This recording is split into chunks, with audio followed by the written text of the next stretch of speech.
I'd like to highlight the excellent collaboration that is currently happening between us and our colleague for Veterans Affairs.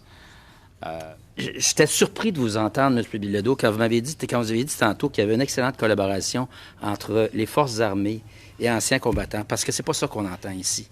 Absolument pas, mais absolument pas. Je vous le jure, et ça fait 3 ans et demi que je suis sur le comité.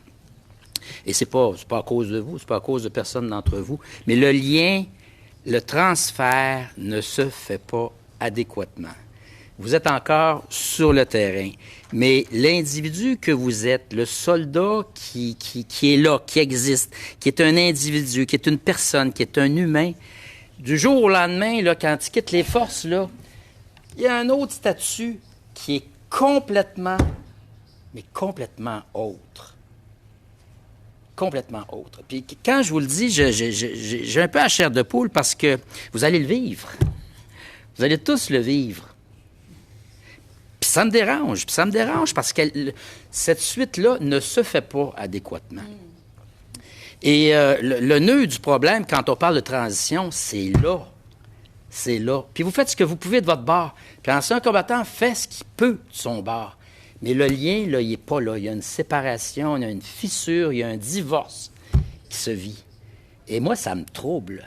Parce qu'on les entend depuis des années ici au comité, avec toutes les difficultés qu'ils vivent, les dossiers, etc. Puis je m'adresse à vous, M. Bilodeau, parce que vous avez dit qu'il y avait une excellente collaboration. Je la vois pas, je la sens pas, cette collaboration-là.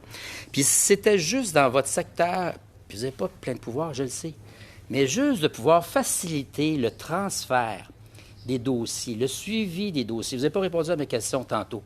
Dans un monde idéal, ça prendrait un médecin qui est avec les forces, qui pourrait suivre quelques mois, le vétéran, le nouveau vétéran, le suivre avec tout son pedigree, son dossier pour faciliter sa transition, pour faciliter ces demandes qui vont être multiples au cours des... Est-ce qu'il me reste du temps? OK. Comment réagissez-vous à ça, M. Bilodeau? De poser des questions et une réponse brève. C'est rare que je questionne autant, mais c'est quelque chose qui me tient à cœur, M. Bilodeau. Comment vous voyez ça? Qu'est-ce qui serait à faire de votre côté au niveau médical? Monsieur le Président, je ferai la distinction entre la collaboration qu'on a avec les anciens combattants puis l'expérience de transition. C'est 2 choses différentes. L'expérience de transition est un stresseur majeur pour plusieurs de nos membres. Puis ça, je pense qu'on peut pas le nier.